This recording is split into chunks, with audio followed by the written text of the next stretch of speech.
You can write. Kind of. Then? I can write like, 风和日丽的早上啊. Have you learned how to use chopsticks since? Oh yeah. It gets the food into my mouth. I don't really care, Which is more difficult, writing the script for this or roasting a duck? Oh my god, I hate how that looks. Perfect. Let's just throw that in. I am bad at everything I do in this film. That's not gonna stop me from reaching out to my grandparents. Welcome to Qrious Culture, where we hear stories from documentaries and the people who make them. I am OKJ, and today our guest is Tan Chin Hsien, who is a recent graduate of the Ngee Ann Polytechnic School of Film and Media Studies, and he has decided to preserve his grandfather's legacy in the form of a documentary. It features himself, it features his grandfather, and to be honest, the entire family, and he even wrote the script for it. Now that will be a daunting process for any 20-year-old, but to top it all off, you decided to do this as part of your final year project. That sounds like a next to impossible task, but you've clearly succeeded. You're here today to share with us what that experience is. But before we dive deep into that, firstly, Chin Hsien, welcome to Qrious Culture. Thank you. Very honored to be here. So, when we are talking about your 2023 documentary, The Recipe, it feels like it was such an intimate process for you, and perhaps, first off, for everyone who may not have seen it, how would you describe this documentary to them? I would say it's like a very intimate love letter to my family as well as the hawker culture in Singapore. 来吃饭喽！上呀来喽！哇，看起来美啊！ Family videos, I feel, it is a very special asset that stays with the family. Right. It's a time capsule that we can look back on, to laugh at, and evidence that this has happened, and it captures those emotions. But you have decided to take it one step beyond by not just shooting any kind of video, but to do an actual documentary on your family featuring yourself. What does this mean for you and your family now that this film, The Recipe, exists? Well, I think my grandfather always used to joke about wanting to have himself be a little bit more famous, because every family has something they're proud of, right? And what our family is proud of is this long lineage of, I guess, roast duck hawkers. With a recipe that dates I genuinely don't know how far it dates. My grandfather also doesn't know how far it dates. All he knows is that he learned it from his father, who learned it from his father, and then etc. So I guess taking his story and publicizing it to the world for the first time would be our way of showing him off to the world.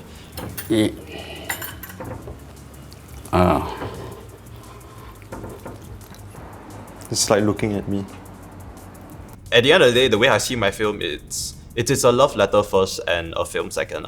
And there's multiple different layers to it. So, and the very very deep personal layer, it is a love letter to my grandfather and everything about him.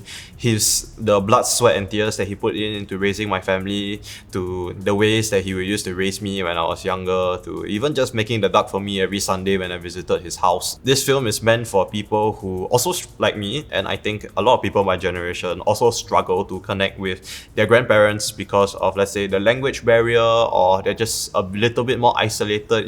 Growing up in the 21st century is definitely an experience, I would say.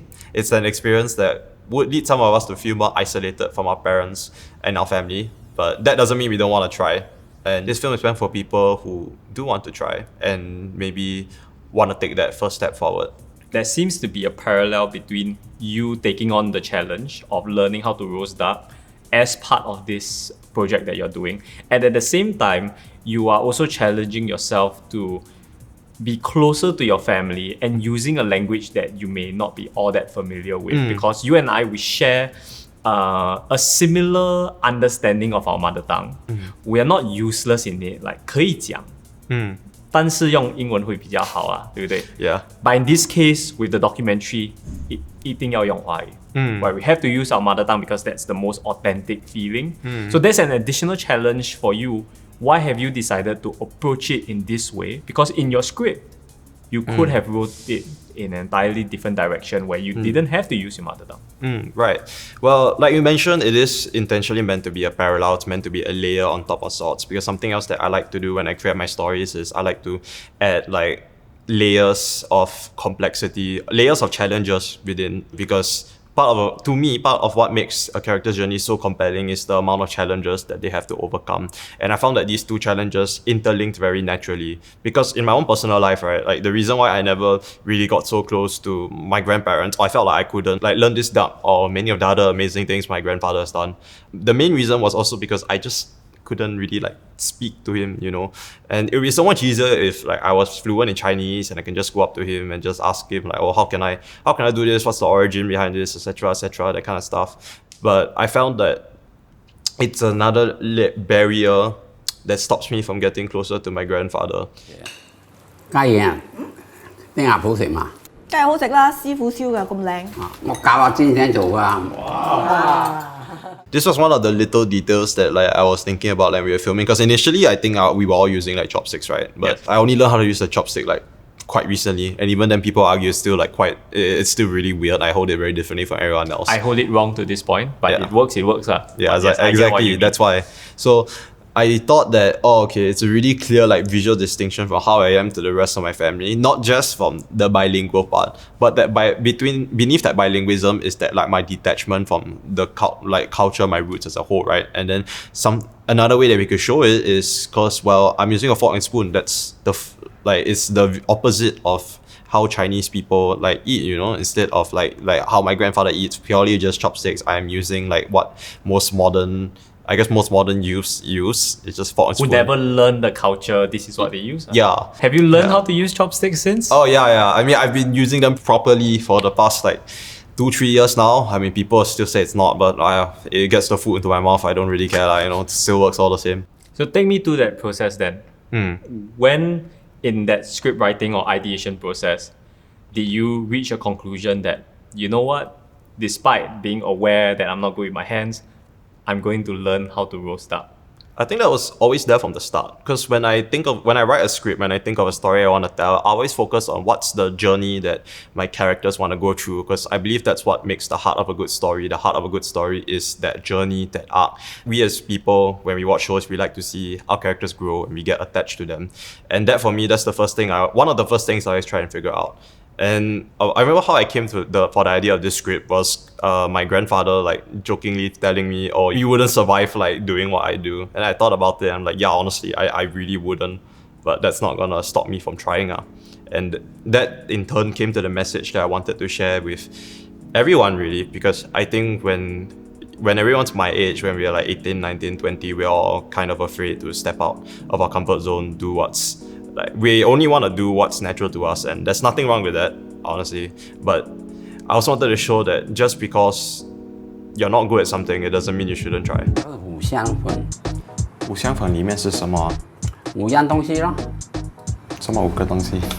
桂皮、八角、小茴、大香、小香。 Okay, so people thought this was like part of the script, right? And then like people are asking me, I think my teammates are asking me, is this really necessary? And I just had to straight up tell them like, no, I really don't know what's in Five Spice. Like, I just like wanted to know what was in it. Have you even said that before, to be honest? Like, I mean, I know what like Five Spice is, right? But I didn't know what was in it. And it was just like a passing curiosity thing. I didn't even really like want to have that in the cart. But then I saw that, I was like, oh my god, I hate how that looks. Perfect, let's just throw that in. Just like make me look like as awkward as possible. Then at the same time, also just further homing in on the fact that I can't really speak Chinese, because when I say that, I'm like stuttering and muttering about shit, which is exactly how I talk like in real life. So, you know, that's perfect. Why show that vulnerability? Because sometimes the reason why we don't participate in our mother tongue is because we know that the moment we activate it, we fumble. Right? We're not ourselves. Right. This isn't how I talk in English. 是因为我讲华语，我就这样。Right. But you decided that, no, like, put this in.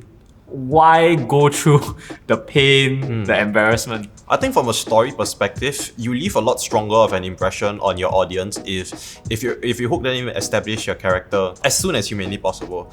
And I think because one of the running subtext of this is I can't speak Chinese. We haven't established this yet. Right. Is your Chinese really that bad? Yes. You're not CLB, right? Huh? You're not CLB, right? I'm not CLB, but the thing is, I can understand and I can even like write to a certain extent. You can write. Kind of. Then? I can write like, you know, 风和日丽的早上 So, I couldn't write that. Right. No, my biggest problem is like always speaking. Because when I need to speak, there's a lot of like pressure put on me. And then when that pressure kicks in, then like my Chinese ability goes from like rock bottom to below the ground, even further than that. And it's just a lot of other factors that lead to me sounding like that, I guess. I would say like it's about taking that step and being comfortable with the fact that I am bad at everything I do in this film, and the film isn't me getting good at it. The film is me being comfortable with the fact that I am bad at that stuff. But me being bad, me not having that natural aptitude to speaking Chinese, cooking, working around my hands, that's not gonna stop me from reaching out to my grandparents and like getting closer with them and paying tribute to their efforts. 好了，可以了。OK。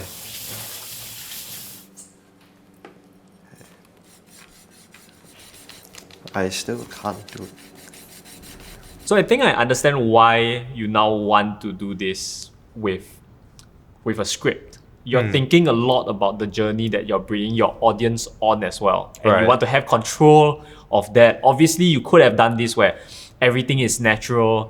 We're gonna shoot what comes and then we'll fix it in post. We'll tell the story in post. But for you, Right. it's like, one, we don't have a lot of time left. Yeah. And I know this better than anyone else, and I want to approach it this way. I cannot do that unless I do it as a script, but then make it mendable. Right, yeah, because I think you can see it as like an occupational hazard for how I take my approach to storytelling. But I always feel that when you're telling a story, you need to know and understand your characters intricately first. And I mean, I understand myself better than anybody else, right? So I feel like it made a lot more sense for me to approach the documentary like this. Just, okay, I know what I'm bad at. I know what like I need to overcome, and here's the journey that we are going to take to overcome it. Because in a way, it's also like mapping my own plan on how I want to overcome it as well. So not only is it a film, it's also my own personal self-improvement plan. It takes a lot of experience to get the skin crispy and then not dry up the meat inside.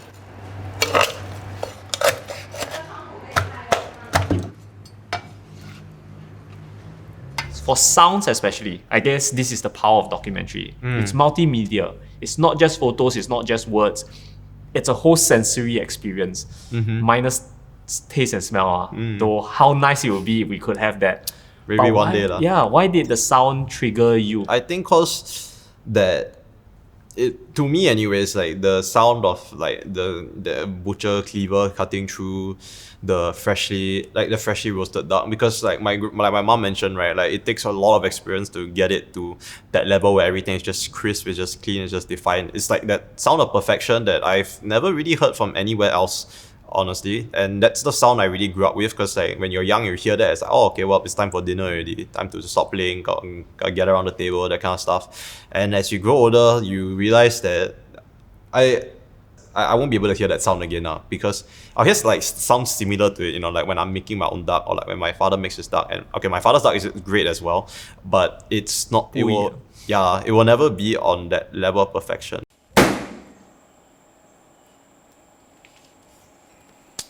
Oh, didn't work the second time. These are actual challenges for you. Yeah. These aren't fictional. Right. Which means that either you have to step up to the plate and deliver and overcome that real life obstacle, or that story will now have to morph on your response from not being able to succeed in that.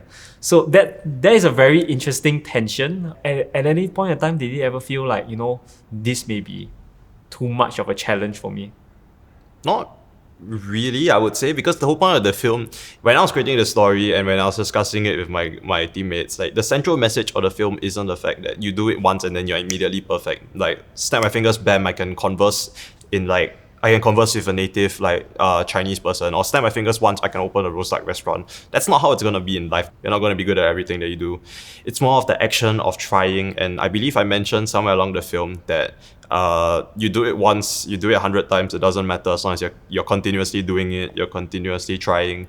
So I never felt pressured to overcome those challenges. It was more of, this is the first step I'm going to take to overcome those challenges that I have in my personal life. And yeah, why not just make it in the environment that I'm the most uncomfortable in, which is in front of a camera, in front of blaring lights, and with all my friends around. I trust and I love my friends a lot, but how I am at home is a different layer of vulnerability, one that I would never show, because actually outside of my home, I'm a lot more extroverted, I'm a lot more energetic, but at home, I'm a lot more like quiet, reserved, and that's in part due to like the language barrier. So for them to see that layer of vulnerability in front of me was very, very difficult, and something that I, quite frankly, like nearly backed out of multiple times.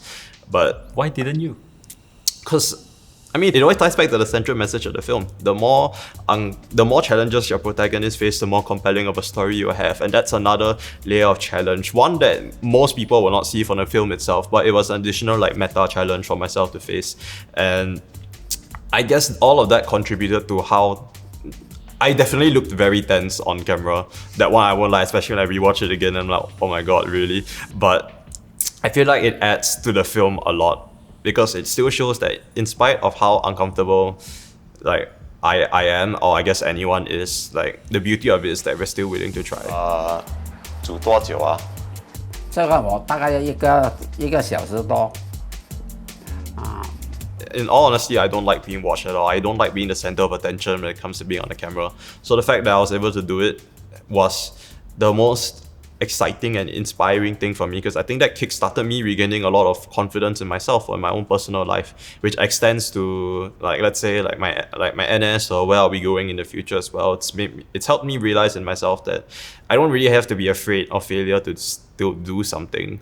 I can, if I step out of my comfort zone and embrace the fact that I'm definitely gonna suck at this, but it's my first time, and I won't be perfect at doing it. It's made me more comfortable in trying a lot of new things and pushing myself in ways that I would never previously have dared to do. Is this about a mindset, like a patience thing? Like how do we see this in a positive way? Because the journey may be longer for some and not others. I think what's helped me change that mindset is the fact that people, number one, usually if they're your friends, they're not going to be as judgmental of you, right?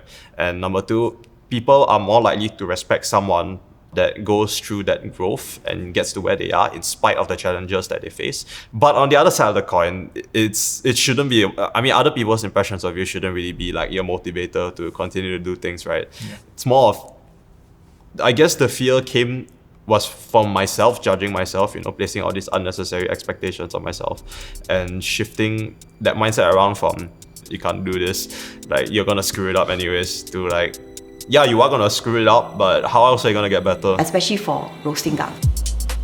哦，把它关注啊。啊，像是这样。哦，这样，为什么要讲它的头呢？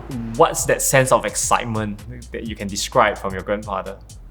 He was certainly very enthusiastic while teaching as well. I think because up to that point, I never really displayed much of an interest in it. And to him, probably he was just happy to see that I was willing to pick this up from him. And I think in a way, he also knew that he didn't really have much time left. So he was really excited that he got to show this to me before he left for a better place. For both you and your grandfather, this was the perfect time to do something together. Yeah, there was no time better than now, honestly. 是不是那个阿温阿温华语说什么？啊， Was that in the script, or was that one of those things where you scripted to allow for such opportunities to happen? I would say yes, the script was written in a way where all these opportunities to show that I can't speak Chinese and I'm clumsy, all of that will come into play. As someone who understands where you're coming from, especially when you're trying to connect with someone that you deeply care about, but there is that divide, that language divide, that now you are motivated to cross.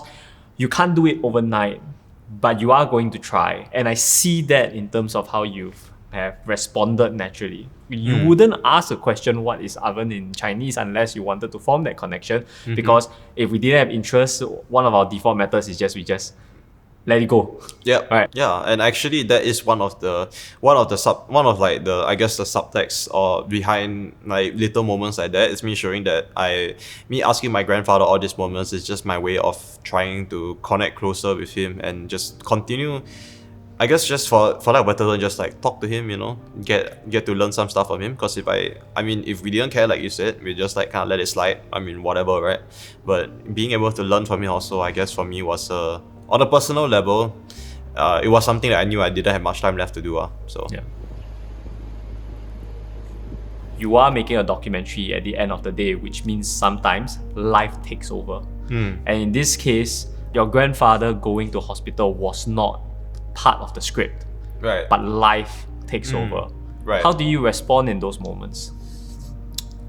Here's a small little confession that I have to make when it comes to script writing. So our script was very fluid in the sense that we didn't have many concrete details, but we had a few plot points, we had an idea of the journey that we wanted to go, but a lot of things were left like very malleable and flexible because we still wanted it to feel like a documentary at the end of the day, right? So when it came to my grandfather going to the hospital, actually our first thought was, should we even continue this film? Because in spite of that flexibility, we intended to have him make it to the end of the film.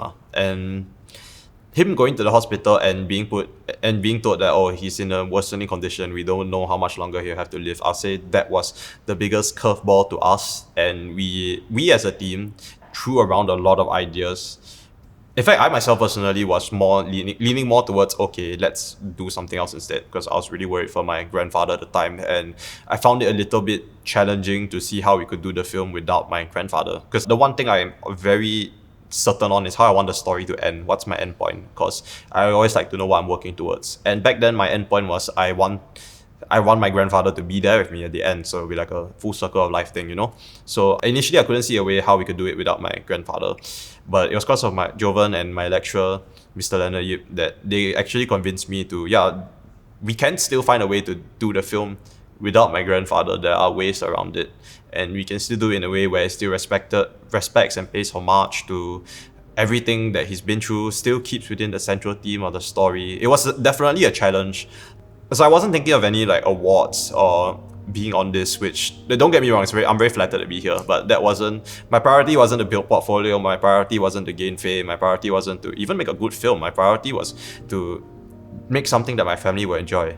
And I thought, well, my family will love nothing more than to see this journey be completed, to see this journey fulfilled by myself and my grandfather. And in a way, I also saw it as it's a final send-off to my grandfather. It's a culmination of everything he's done in life. In his, I think, how old was he? I think his 80 years of life. What had he been working up towards? What were all the like blood, sweat and tears that he put into up to that moment? What did it all lead up to? And I thought, well, my film is what it's going to lead up to. This is his goodbye before he goes off into a better place. To not be able to see you when I go over to your house, it's gonna suck a lot, but I know it suck more for Papa. I'll be there for her. Firstly, thank you so much for sharing those details, because that made me appreciate your final scene so much more. Now understanding you better as a person, you obviously, while you are confident in your writing, you're put into an environment where there's so many challenges. Not least now, you're not just having cameras around you, but a camera directly in front of you where you have to be at your most vulnerable.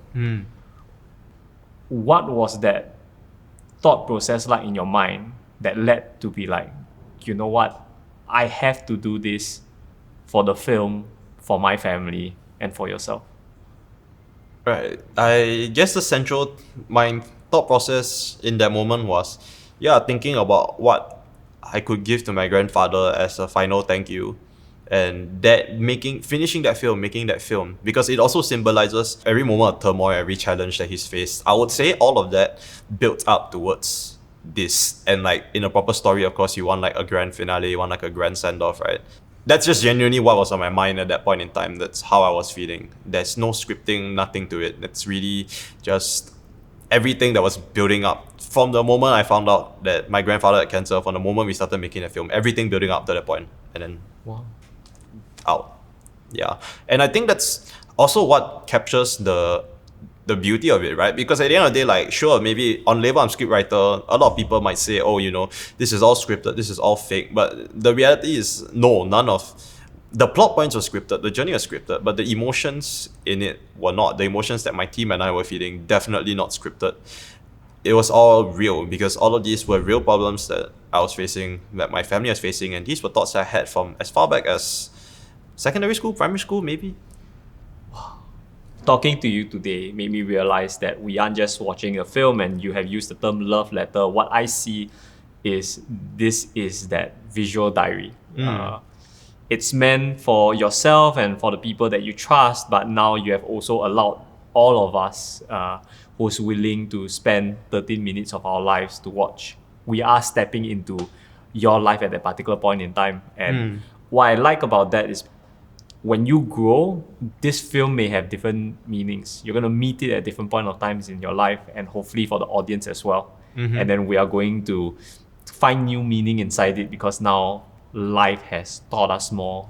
We are wiser, hopefully. And then we can get to see. But one curious question then. Which is more difficult? Writing the script for this and all the challenges that came with it, or roasting a duck?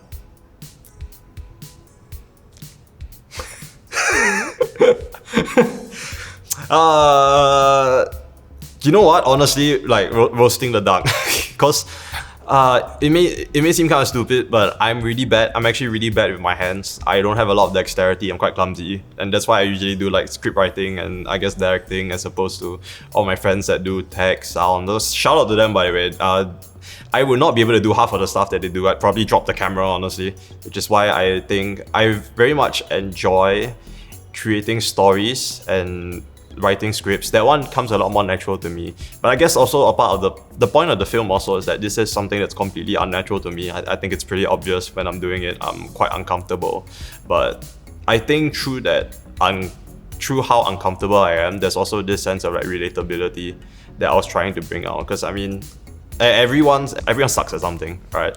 And everyone will feel uncomfortable when they go out of their comfort zone. But it's when we go out of this comfort zone, I feel, that's when we grow, and that's when we can do things that we never thought would be possible, you know, like roasting a duck.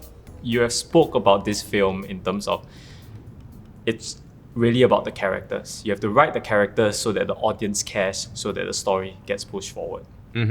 Interestingly, you are the character. So that character, that story has been told in 13 minutes. What about you, Chin Hsien, the character in this grander picture called life? How do you see him progress into the future and into the unknown?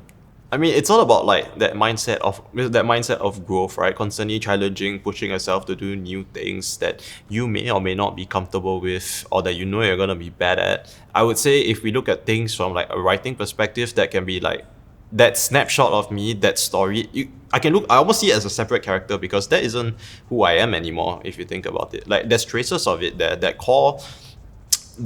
there's like the core characteristics of me that still make me, but that isn't who I am anymore, because the person I am now I feel is a completely different person. And that version of me started that journey, and I'm still on that journey. I'm still on that journey to being continuously trying to be a better version of myself, be it through filmmaking, storytelling, or the way that I treat people, how I am at work, or whatever I'm doing in life. I'm always trying my best to push myself, get out there, and grow, and be someone that not only I can be proud of, but my family as well.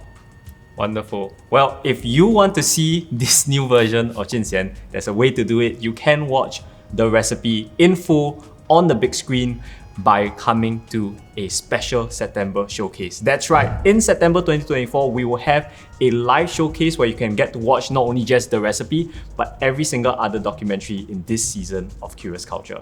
All you have to do is to go to QuriousCulture.com. You can find it in the link description or in our socials. You will have the opportunity when you're at the showcase to ask some of the questions that you are dying to ask Chin Hsien. Chin Hsien will be on the panel as well. Are you excited for an opportunity and experience like this? Oh yes, I've never gotten a chance like this before. I think I'll definitely be scared, but at the same time, you know, I would really love to hear what all my whoever watches my films, what they have to say, any questions they like to hear about me, because it's like, oh, you're getting to know my family, you're getting to know my grandfather. I'm more than touched and flattered that you are interested in what he has done for us. I'll be glad to answer anything.